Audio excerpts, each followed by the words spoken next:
Segunda de Corintios, capítulo 11, versículo 16.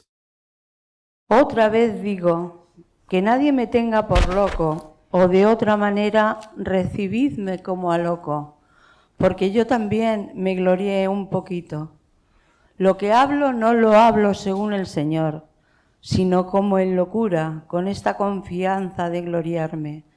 Puesto que muchos se glorían según la carne, también me gloriaré, porque de buena gana toleráis a los necios, siendo vosotros cuerdos, pues toleráis si alguno os esclaviza, si alguno os devora, si alguno toma lo vuestro, si alguno se enaltece, si alguno os da de bofetadas.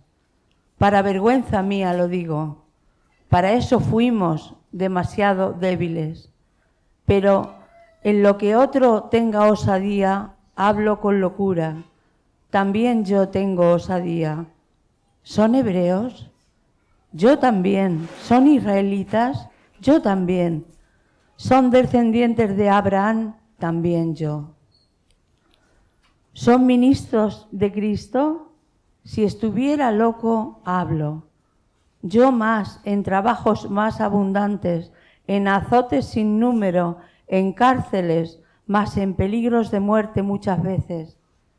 De los judíos 5 veces he recibido 40 azotes menos uno. 3 veces he sido azotado con varas. 1 vez apedreado. 3 veces he padecido naufragio. 1 noche y 1 día he estado como náufrago en alta mar. En caminos muchas veces en peligro, de ríos peligros de ladrones, peligros de los de mi nación, peligros de los gentiles, peligros en la ciudad, peligros en el desierto, peligros en el mar, peligros entre falsos hermanos. En trabajo y fatiga, en muchos desvelos, en hambre y sed, en muchos ayunos, en frío y en desnudez. Y además de otras cosas que sobre mí se agolpea cada día, la preocupación por todas las iglesias. ¿Quién enferma y yo no enfermo? ¿A quién se le hace tropezar y yo no me indigno? Si es necesario gloriarse, me gloriaré en lo que es de mi debilidad.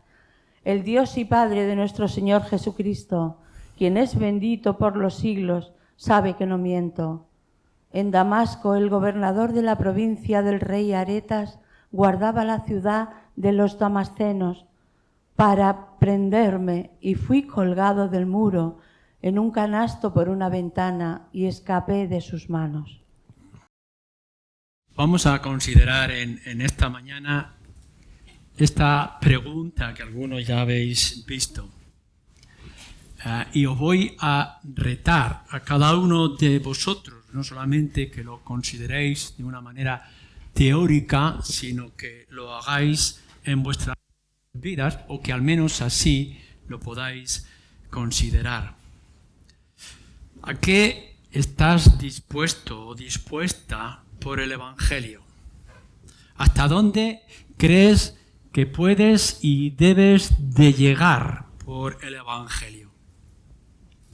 Porque después de leer estas palabras y el testimonio que nos presenta el apóstol Pablo, no podemos negar que nosotros los creyentes nos quedamos con esa incógnita, con esa sorpresa de qué es lo que nos puede traer el Evangelio a nuestras propias vidas. Lo que nos describe aquí Pablo en estas palabras de su testimonio es sorprendente y nos crea temor. Y creo que es importante que podamos enfrentarnos a lo que aquí Pablo está diciendo acerca de sí mismo. Lo que vemos, lo que estamos tratando, está dentro del contexto de lo que nos va a venir después en el capítulo 12. El apóstol Pablo va a hablar después, en ese capítulo 12, de algo sublime. Eso es estancia, o lo que eso pueda significar, en el cielo.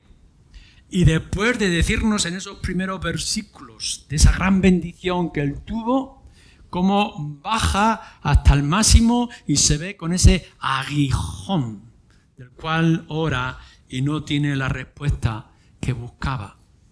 Pero antes de entrar en ese capítulo 12 y en esas dos acciones que nos encontramos, Pablo describe a lo largo de su vida, al menos del ministerio, del servicio, de proclamación del Evangelio, de una manera muy dolorosa.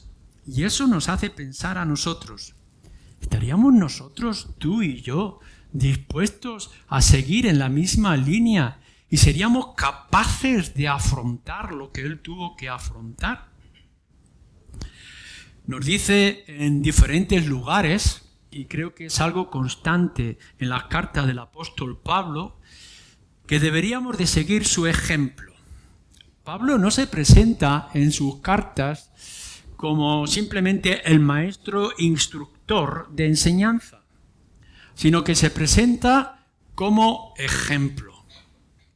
Es algo que debería de ser característico de todos los pastores, como también se nos va a decir en el libro de Hebreos, por ejemplo, de que los pastores deberían de ser no solamente los maestros, sino ejemplos, y que todos aquellos deberían de mirar ese ejemplo para seguirlo, sino que también lo vemos en los padres. Los padres no solamente son aquellos que instruyen, enseñan o dirigen a sus hijos con la palabra, sino también con el ejemplo. Y Pablo aquí está diciendo, mira, esto es lo que os enseño, Corintios, sino que además me presento como ejemplo. Y nosotros deberíamos de mirarlo y observarlo. Primera de Corintios, capítulo 4, y luego también en el capítulo 11 dice, seguid, imitadme a mí, como yo imito a Cristo. Cuando escribe a los filipenses, cuando escribe a los tesalonicenses, lo vuelve una y otra vez a repetir, imitadme a mí. ¿Seríamos nosotros? ¿Sería yo? ¿Serías tú capaz de poder decir a los demás, no solamente sigas mis instrucciones, sino sigue mi ejemplo? Y lo que podríamos decir es, ¿estamos dispuestos a hacer lo que sea necesario por este evangelio ante los ojos de aquellos que nos observan? No somos Pablo, por supuesto, y no podemos aspirar siquiera a llegar a su medida si no fuera por la inmensa gracia de nuestro Señor Jesucristo y la presencia del Espíritu en nuestras vidas. ¿Quiénes somos nosotros? Tampoco lo es Pablo, si no fuera por la ayuda y la dirección de la que él también habla tantas veces. Claro, para poder llegar y decir si estar dispuesto a lo que sea por causa del Evangelio, en primer lugar nos es necesario, como introducción, que entendamos de qué evangelio estamos hablando. Porque ¿cómo vamos a dar todo lo que tenemos, todo lo que somos, nuestra vida entera por este evangelio si no sabemos de qué evangelio estamos hablando? Y por tanto tendremos que considerar en primer lugar de dónde has salido y a dónde aspiras a llegar. La Escritura nos dice de principio a fin que nosotros hemos nacido en pecado, que por causa de la caída de Adán, toda la generación de los seres humanos estamos apartados de Dios. Hemos nacido, vivimos y morimos indiferentes a las cosas de Dios si no fuera porque Dios muestra misericordia. Yo puedo decir, vosotros lo sabéis por experiencia en vuestras propias vidas, que camináis, hemos caminado y vamos a seguir caminando a lo largo de nuestra historia con el pecado. La desobediencia, la terquedad, la inmoralidad, la violencia, la injusticia, la gula, esa envidia que nos corrompe, esas veces múltiples en las que rompemos la ley de Dios, tiene sus consecuencias. Dios es un Dios justo. Nos ha puesto en este mundo y nos ha dicho, os pongo aquí para mi gloria y nosotros no buscamos su gloria de manera natural y por tanto somos arrastrados a pagar las consecuencias de nuestra terquedad y de nuestro pecado, y eso nos dice que se llama infierno. La justicia de Dios cuando cae sobre el ser humano es una justicia divina y por tanto es terrible. Pero aún así se nos dice, esta es la gran noticia. Lo que tú y yo no podemos hacer con nuestros méritos, nuestros ritos, nuestros esfuerzos, nuestros sufrimientos, nuestra sinceridad, nuestra inteligencia, no podemos hacer nada en absoluto para alcanzar la misericordia de Dios si no fuera por la obra del Espíritu en nuestras vidas, por abrir nuestros ojos, por enseñarnos la gravedad del pecado y la grandeza del Evangelio. ¿Y sabéis cuál es este Evangelio? Que Dios en su inmensa y eterna misericordia ha enviado a su único Hijo Jesucristo para que tú y yo, culpables de nuestros propios pecados, en lugar de ser llevados al infierno, podamos ser llevados a una gloria inmensa y extraordinaria. Este es el Evangelio. El Evangelio no es simplemente decir que hay esperanza para el pecador. El Evangelio es que Cristo ha venido a hacer lo que nosotros no somos capaces de hacer. Y de pronto todo lo que era llamas, era confusión, era tormenta, era oscuridad, éramos enemigos, muertos, sin esperanza, sin Dios, se ha transformado en una obra gloriosa. Y de pronto vemos delante de nosotros ese cielo que no merecemos, pero que lo vamos a recibir. Y nuestra perspectiva cambia. Y aun cuando todavía sufrimos la injusticia y aun cuando tenemos que seguir luchando con nuestras propias flaquezas, debilidades, enemigos, etc., sabemos que ya no podrán con nosotros, porque el cielo nos es seguro. No lo hemos ganado nosotros, lo ha ganado nuestro Señor Jesucristo. Y lo tenemos firme. Y Él es nuestro. Ya nada ni nadie nos podrá apartar del amor de nuestro Señor Jesucristo. Nos tiene de tal manera agarrados con sus manos que, como Él dice con toda firmeza, nadie los apartará de mi mano. No voy a perder ninguno de los que el Padre me ha dado. Y de pronto podemos ver a lo largo de las Escrituras que lo que esperamos nosotros los creyentes, esta es la noticia del Evangelio, hemos sido librados de lo más terrible que es el infierno y se nos han prometido por medio de la obra de Jesucristo un glorioso reino por toda la eternidad. Y allí ya no habrá lágrimas, ni habrá dolor, ni sufrimiento, ni pena, ni desesperanza. Estaremos con nuestro Señor por siempre, en una tierra nueva y en un cielo nuevo. No sé si entendéis todo lo que estamos diciendo y si lo habéis grabado en vuestros corazones. Cuando hemos llegado a captar lo que esto significa, esto es el Evangelio, esta es la esperanza, esta es la luz que tenemos como pueblo de Dios. Entonces yo vuelvo ahora a preguntar a vosotros que lo habéis experimentado y que lo tenéis grabado en vuestros corazones. ¿A qué estás dispuesto por este Evangelio? Y entonces tenemos que decir en primer lugar que tenemos un grave problema. El grave problema del compromiso cristiano, de la vida cristiana que tenemos por delante de nosotros. Porque en general la cristiandad, el cristianismo del que hablan hoy tantos, es un engaño. Hay los que dicen que son cristianos porque tienen ciertas palabras religiosas, cristianas, evangélicas, bíblicas en sus labios.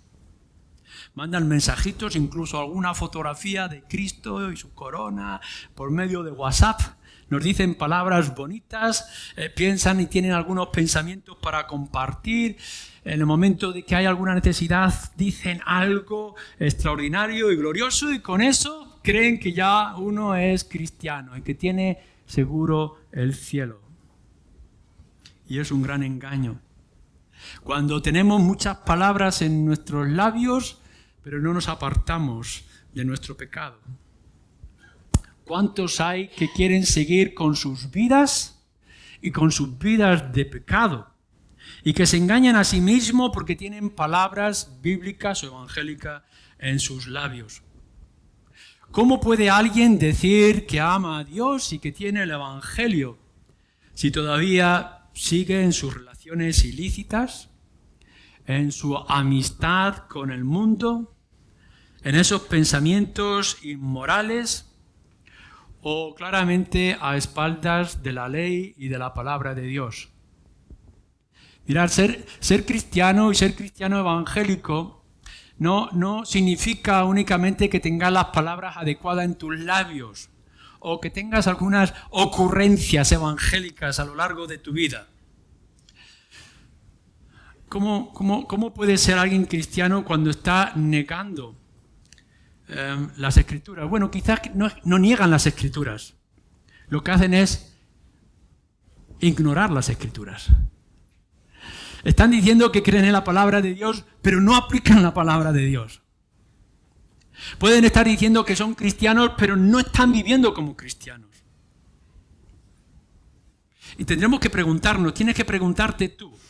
Porque veréis, si para ti ser cristiano evangélico es simplemente que te conformas con algunas palabras, con algunos mensajes, con algunas aclaraciones, en realidad no podrás soportar ni las más mínimas pruebas y dificultades que se te puedan presentar en tu vida.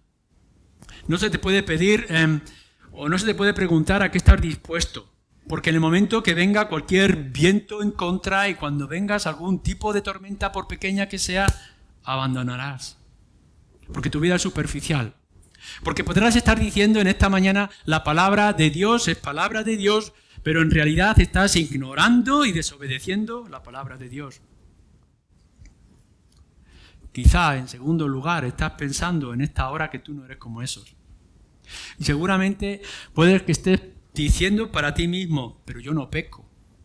O al menos no peco de esas maneras tan graves o tan terribles. Mi vida no es una vida de pecado. Quizá incluso sin darte cuenta estás tomando las palabras de ese fariseo en el templo, con igual el publicano, yo no soy como esos.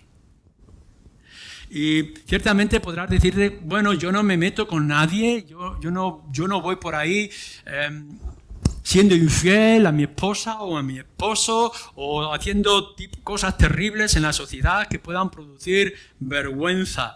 Yo no me meto con nadie, yo voy a lo mío. Es decir, que posiblemente te estés conformando con no pecar, pero que eres un testigo mudo. Y tendremos que preguntarnos qué es esto, lo que significa.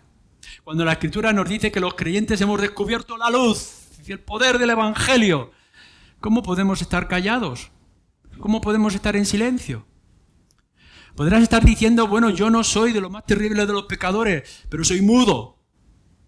No me meto con nada. Sigo con mi vida. ¿Es esto para ti suficiente? ¿Simplemente te vas a conformar a lo largo de tu vida cristiana con no meterte en problemas y en asuntos, o no ser grave, o no avergonzar a tus ojos, a Dios? En tercer lugar, quizá puedas estar diciendo, bueno, pues hay implicaciones. Tengo mis rituales evangélicos. Es decir, cada domingo yo voy a la iglesia y en mi casa tengo mis devocionales, espero que sea así. Actúo como debe de actuar un cristiano en su vida general. Pienso que soy un hijo normal o un padre, un marido, una esposa normales en mi vida. Y por tanto, ya no se me puede pedir más. Es decir, estoy cumpliendo con mis deberes cristianos. Y quizá te puedas sentir de alguna manera orgulloso y hay alguna especie de vanidad porque estás diciendo, mirar, cuando el mundo desfallece y que el mundo está desvariando y perdiendo la línea o la esperanza, yo aquí me mantengo. Y cuando veo que hay otros sencillamente que traen ciertas palabras, yo doy un poco más de testimonio y de ejemplo con mi comportamiento cristiano en el hogar, en el trabajo, etc. No se me puede pedir más. Estoy haciendo lo que se debe hacer o lo que se espera hacer. ¿Te conformas con esto? ¿Es esto lo único que, como creyentes evangélicos en el siglo XXI, 2024, en Ciudad Real o allá donde te pongas, es lo único que tú puedes dar, es lo único que se puede esperar de ti? Y entonces vamos a lo que podemos ver en el apóstol Pablo. ¿Y qué es lo que nos está diciendo Pablo en este pasaje? Veréis, Pablo nos está diciendo que no quiere gloriarse, no es esta su manera de actuar y de sus cartas. Él no busca la jactancia, aunque pudiera hacerlo. Pero se siente obligado por la presión que está recibiendo de ataques. Lo hemos dicho en algunas ocasiones ya anteriormente y lo podéis ver en sus cartas.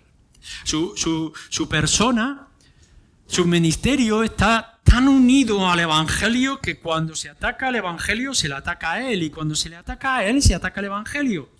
Porque nuestra vida cristiana, cuando nosotros estamos diciendo que somos cristianos y que tenemos este Evangelio agarrado en nuestro corazón y en nuestra mente, no lo podemos separar. Somos lo que somos por la gracia de Dios y por tanto nuestra vida y nuestro pensamiento del principio a fin es cristocéntrico. Y esto es lo que Pablo está diciendo. No es de su línea la arrogancia, la jactancia, la vanidad. Pero cuando se le está diciendo a él que es un falso maestro, que es un orgulloso o que simplemente no sabe o no entiende, entonces se pone firme.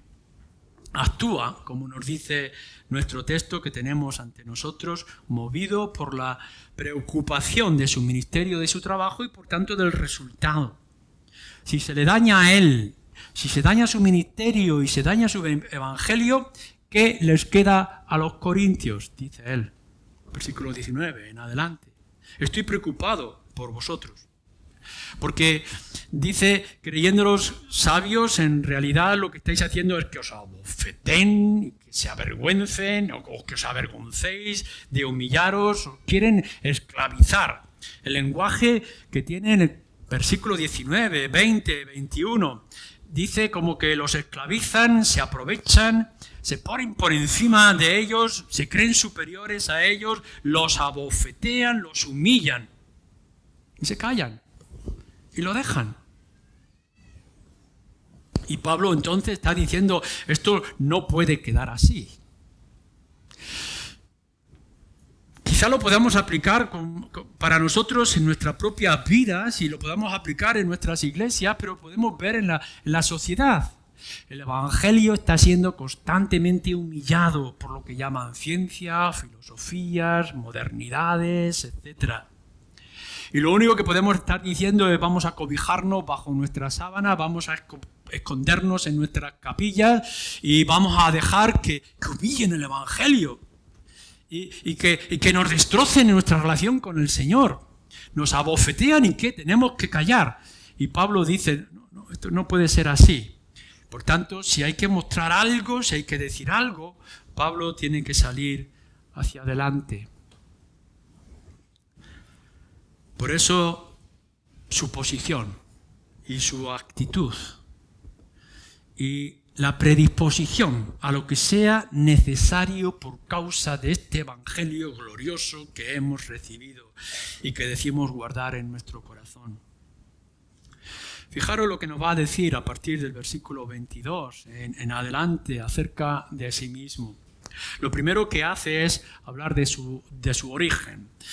Algunos que estaban diciendo, bueno, a ver de dónde viene este hombre, y él dice, si hay que hablar de judío, yo soy más judío que nadie, si hay que hablar de hebreo, yo soy más hebreo que nadie, no solamente de su nacimiento, sino también de su cultura, del conocimiento que ha recibido, etc.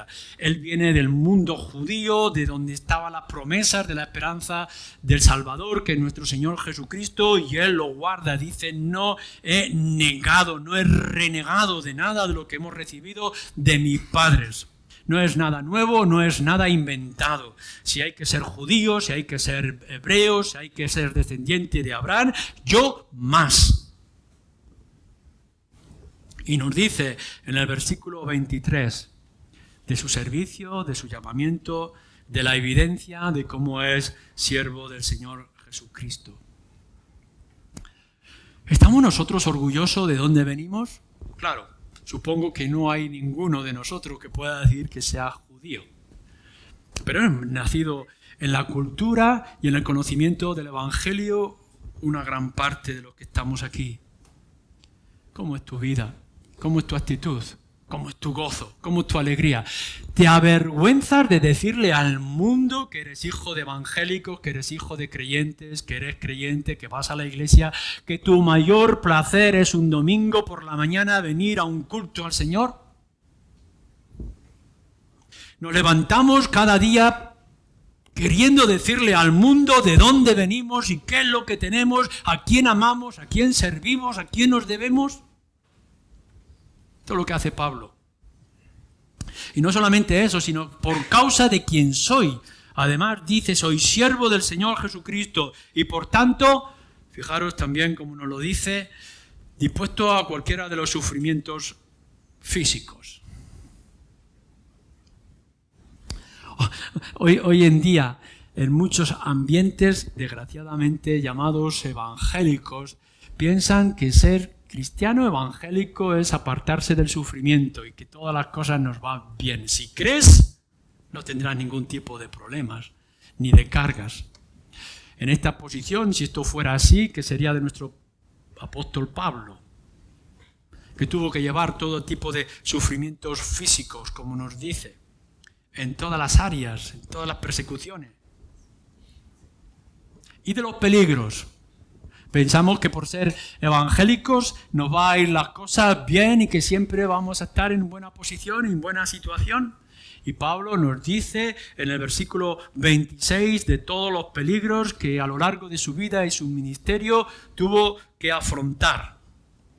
Y si pasáis al versículo 27, las necesidades físicas, incluso materiales, de su propia vida. Y si esto fuera poco, encima, no solamente por las preocupaciones que pueda tener como persona y en su trabajo, la preocupación que se amontona en su mente y en su corazón, esa preocupación emocional por las iglesias y por la obra que está haciendo. La empatía que debe de sentir y que sentía. Y por último nos dice en el versículo 30 al 33, algo que parece ser que le produjo a él una mella, una herida, la vergüenza de tener que escapar en un canasto, la dependencia de las manos de otro, por causa del evangelio que quería proclamar en Damasco. ¿Cómo es que Pablo, el llamado directamente por el Señor Jesucristo para ser apóstol de los gentiles, que tenía un ministerio tan glorioso por llevar las buenas nuevas de salvación a un mundo que no lo conocía, al que estaba sin esperanza, traerle esperanza? ¿Cómo es que él, el que fue instrumento tan glorioso en las manos de Dios, tuvo que pasar por todo lo que estaba pasando? ¿Cómo es que los creyentes, los cristianos hoy en día, que hemos creído y hemos puesto nuestra confianza en un Dios que es poderoso, que es soberano, que puede cambiar las naciones, que puede sanar a los enfermos, que puede proveer al que no tiene, tiene que pasar por lo que Pablo está pasando? Y esta es la posición que Pablo está diciendo. ¿Quiénes son estos maestros que os quieren engañar, os quieren abofetear, que quieren pisaros y ponerse por encima? Cuando yo, que os he presentado el Evangelio, he tenido que pasar por todo lo que estoy pasando y por todo lo que estoy sufriendo. No leamos su actitud, su empatía, su identificarse con la iglesia como una humillación, como una decadencia. Pero tampoco lo veamos como el orgullo y la arrogancia de decir todo porque yo soy grande. En otros lugares nos tiene que decir en la misma carta que no yo, sino el Señor Jesucristo. Y hago las cosas por la gracia de Dios. Quizá en algún momento puedas pensar en tu propia experiencia y un día, siendo joven, en alguna circunstancia, por alguna empatía con alguien, porque se te presentó el Evangelio de una manera gloriosa, tomaste una decisión. y te hablaron de las bendiciones de ser cristiano evangélico. Ya has venido en esta mañana, has venido al evangelio, te has hecho cristiano evangélico, te has bautizado porque piensas que así las cosas te van a ir bien. Y puedes estar diciendo, bueno, mientras yo soy evangélico, las cosas van a ser positivas y van a ser de ánimo. Y siempre voy a estar en la luz, en una balsa de aceite, sin ningún tipo de problema. Cuando en realidad el apóstol Pablo nos está diciendo, esto no va a ser así. Y de pronto vendrán las tensiones y las luchas y los conflictos y los problemas. No nos vamos a librar de todos los daños.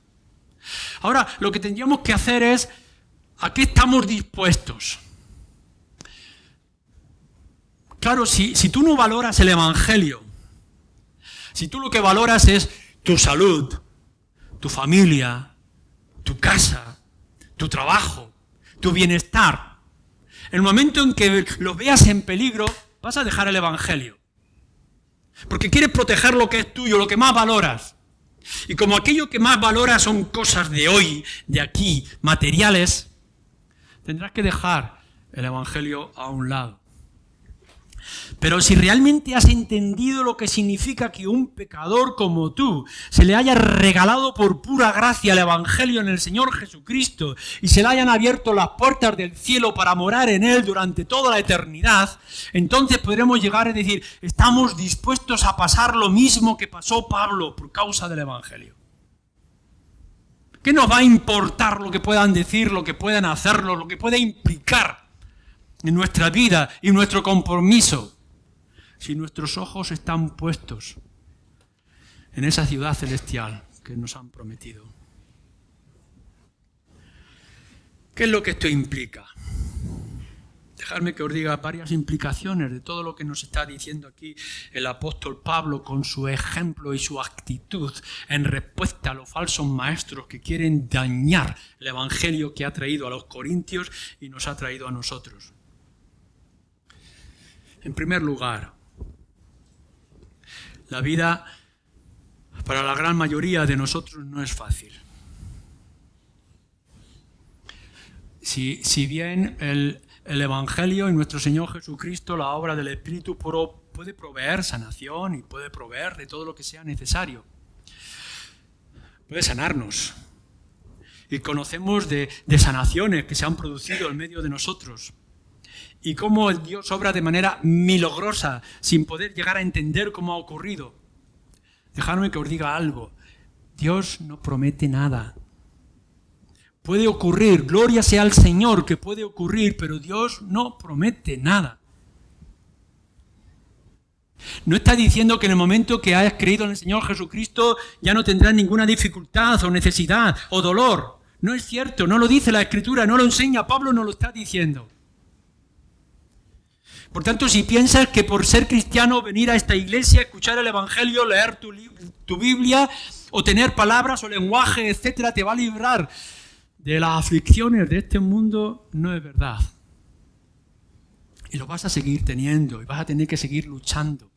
No es fácil para los jóvenes, no es fácil para los mayores, no es fácil para vosotros emigrantes, no es fácil para aquellos que estáis enfermos, no es fácil para aquellos que estáis sin vivienda, no es fácil para aquellos que estáis luchando con algo concreto, no es fácil. Y no vamos a poder escapar con facilidad de estas cosas. Pero nos dice la Escritura que Dios nos va a ayudar, o el Señor nos va a ayudar a sobrellevar las cargas. No nos quitas las cargas, pero nos ayuda a llevarlas. La cuestión es lo que te ocurre, tus limitaciones, tus dificultades, ¿por qué son? ¿Porque no te queda otro remedio? ¿O porque el Señor te ha puesto en una situación concreta para su gloria? Mirar, no importa lo que tengas o lo que te falte, no importa por lo que estás pasando, no importa si tu situación es de lo más pobre o de lo más rica, si es en la escasez o es en la abundancia, estás ahí por la grandeza del Evangelio, por la gloria de nuestro Señor. Y el Señor te quiere usar en ese momento y en ese lugar, no importa cuáles sean las circunstancias. Tu vida cual sea, como sea, en las circunstancias que sean, están para la gloria de Dios, por la riqueza de este evangelio que he puesto en tu corazón. En segundo lugar, no solamente es por causa de la vida, el sufrimiento. Todos sudamos, como decía aquel gran político, todos lloramos, todos sangramos. Y el evangelio no te va a librar de estas cosas, las vas a tener, pero tienes la certeza, tienes la seguridad de que el Señor va a estar a tu lado en esas circunstancias. Pero en segundo lugar, ser cristiano, escúchalo bien, ser cristiano tiene un sobrecoste. No es simplemente que como individuos, ciudadanos de este mundo, tendremos que pasar por las mismas aflicciones que el resto del mundo, es que además ahora por causa del Evangelio vamos a tener un doble dolor y mayor dificultades. A lo anterior hay que añadirle cosas nuevas, como por ejemplo cuando el Señor Jesucristo nos avisa, y las cartas nos lo avisan también: en el mundo tendréis aflicción, el mundo os va a aborrecer, y si me han perseguido a mí, os van a perseguir a vosotros. No hemos aceptado el Evangelio de nuestro Señor Jesucristo para que las cosas nos vayan bien, nos dice. Al contrario, os he llamado como corderos para ahora enviaros en medio de lobos. Y por tanto la aflicción nos va a acompañar todos los días de nuestra vida. Leer otra vez las bienaventuranzas en el Evangelio según Mateo, capítulo 5. Los pobres de espíritu, los que tienen hambre y sed de justicia, los que serán perseguidos. Así que si tú en algún momento, por alguna circunstancia, has sido engañado, quizá por Satanás, quizá por una mala doctrina, y has querido pensar que todas las aflicciones de este mundo van a desaparecer en el momento en que tú rindas tu corazón al Señor Jesucristo, te has engañado y te están engañando. Y aquellos que están anunciando cosas diferentes a esta que nos dice el Evangelio son falsos maestros. No. Lo que nos dice el Evangelio, y lo tenemos que tener en nuestra mente y en nuestro corazón, es que en el momento mismo que tú has rendido tu vida a Cristo, la tienes que negar. Tienes que tomar tu cruz y tienes que seguirle a Él. No hay otra. Nos lo dice de una manera clara: mira, el camino del mundo es ancho y es amplio y es llano, es seductor, es atractivo, lleno de luz, lleno de color. Pero el camino del Señor Jesucristo es estrecho y lleno de obstáculos. Y uno podrá decir: ¿qué camino voy a escoger? Bueno, si quieres las comodidades de este mundo, coge el camino ancho, disfruta de este mundo. Lo digo a vosotros los jóvenes, hay mucho que el mundo os puede ofrecer. El camino es amplio y atractivo en todos los aspectos. Pero si realmente entiendes el Evangelio y la gloria de la esperanza que nos tienen prometido, estoy seguro que estarás dispuesto a tomar el camino estrecho, aún a pesar de las dificultades. El apóstol Pablo nos lo dice: además de ser lo que soy, la persecución que he tenido, las dificultades, cómo me han golpeado, cómo he tenido que sufrir el martirio, cómo he estado a punto de perecer varias veces, incluso en naufragios. Y todavía no lo había pasado todo, porque cuando está escribiendo esta carta todavía no hemos llegado a la segunda parte del libro de Hechos, con todo lo que tiene que experimentar aún todavía. Además de esto, se añade la inmensa preocupación por las iglesias a su alrededor.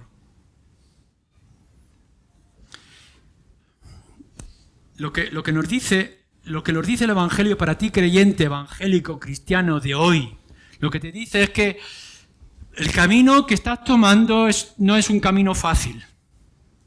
Vas a tener que luchar contra la debilidad de tu cuerpo, la debilidad de tu mente, las tentaciones, los peligros, Satanás, la seducción del mundo, etc. Pero es que además, por el hecho mismo de ser cristiano evangélico, vas a sufrir el desprecio y la persecución. Vamos a poder ver que la vida no es fácil en el trabajo, en la familia, en la calle, por causa de llevar el nombre de nuestro Señor Jesucristo. No es fácil. El camino es terrible, pero el horizonte es glorioso. Y sabemos que lo que hay después de este camino de valle de lágrimas, valle de sombra de muerte, de este sufrimiento, este camino estrecho y difícil, nos va a llevar a una ciudad gloriosa y extraordinaria. Si en esta mañana dedicas tu esfuerzo a observar el camino, ¿quién podrá resistir? Para estas cosas entonces, ¿quién será suficiente? ¿Cómo podremos seguir adelante si hay tanto estorbo, si hay tanta maraña, si hay tanta zarza, si hay tanto daño, si hay tanto lobo? Pero si como creyente de verdad has entendido el Evangelio y miras hacia adelante, entonces podrás ver qué grandes esperanzas hay para ti y cómo todo terminará un día cuando despiertes a la presencia del Señor. No solamente esto, nos dice el testimonio, en tercer lugar, el testimonio es costoso. Pablo lo está diciendo por causa de tener que ir y llevar el Evangelio y hablar del Evangelio. Habrá una dificultad física, material y emocional. Uno puede pensar que, bueno, es cristiano y cuando hay una posición positiva de ánimo podemos presentar el Evangelio. Para los padres a sus niños jovencitos y niños es bueno leerles las historias bíblicas. Y cuando alguien nos pregunta que podamos decir, voy a una iglesia evangélica, Cristo es mi Señor y mi Salvador. Pero ¿y cuando hay adversidad? ¿Y cuando sabemos que seremos abofeteados por presentar el Evangelio? ¿Cuándo tenemos que levantar nuestra voz en medio de los más grandes peligros? La Escritura nos dice no simplemente que hemos llegado a ser creyentes del Señor Jesucristo, sino que somos testigos ante un mundo que nos aborrece. Tenemos que levantar nuestra voz aun cuando nos rechacen y nos desprecien. Y esto es lo que Pablo nos está diciendo. Hay que levantar la voz aún a pesar de todas las barreras y de todos los obstáculos. Es el lugar doloroso, no solamente de la simpatía, sino de la empatía. En nuestro país, aun cuando tengamos nuestras dificultades, que las tenemos, y vosotros seréis prueba de ello, cuando pensáis aquellos de los hermanos que por causa de su fe están perdiendo la familia, la casa e incluso sus propias vidas. ¿Cómo puede uno ser cristiano evangélico en medio de las más grandes adversidades, encerrado en una caja de metal? ¿Cómo puede ser uno creyente durante años en una prisión? ¿Estamos dispuestos a ello? ¿Qué va a pasar si de pronto se nos desata sobre nosotros todo el ejército de los diablos para atacar y dañar nuestra fe? ¿Estamos dispuestos? ¿Tenemos la esperanza? ¿Podremos quizás escondernos en nuestras cuevas, en nuestras casas, disimular nuestra fe? ¿O estáis dispuestos a salir a la calle aun cuando tengáis que caer en las fauces de los lobos y de los leones, como los creyentes en el circo romano? El lugar doloroso del testimonio y de la empatía. Y Pablo añade además las cargas por las otras iglesias.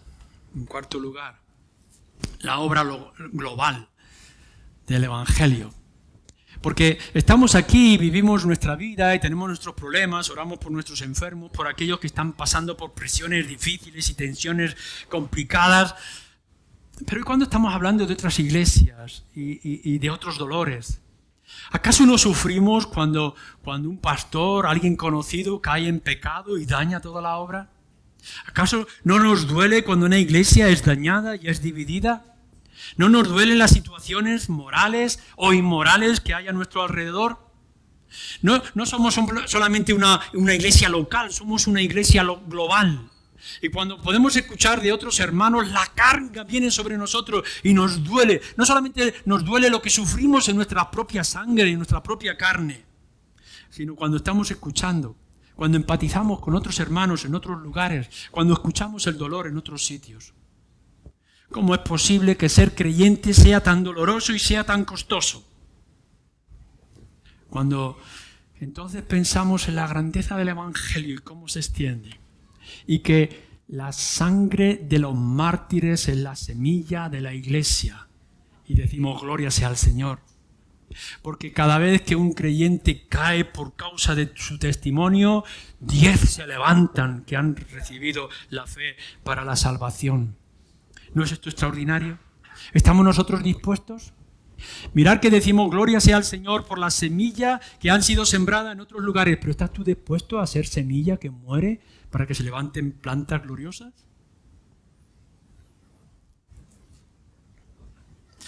Pero dejarme que entonces termine con esto. Las pruebas y las tentaciones que tú puedas recibir y que puedas resistir son las pruebas gloriosas de una fe fuerte. Todo aquello que te venga a la vida y que tú puedas ser capaz de sobresaltarlas y resistirlas, van a hacer tu fe más fuerte. Es como cuando nos habla acerca del hierro que he puesto en el fuego para templarlo, para quitarle las impurezas. No te rindas en medio de las pruebas, no intentes esconderte, no intentes disimular tu fe, no intentes esconderte bajo las sábanas de tu seguridad. Sal adelante, mantente firme, di no al pecado, di no a la tentación, di no al mundo. Y te vas a dar cuenta de aun cuando sufras, llores y viertas lágrimas y sangre, tu fe va a ser más fuerte y más digna. Porque lo que nos mantiene no es la estabilidad de este mundo, lo que nos mantiene es la esperanza de la gloria celestial. Quiera el Señor librarnos de muchos de los problemas que tú y yo tendremos que afrontar. El Señor es misericordioso y puede hacerlo. Pero si no quiere, que nos mantenga firme, porque lo que nos espera no tendrá fin. Será hermoso y será glorioso. Amén.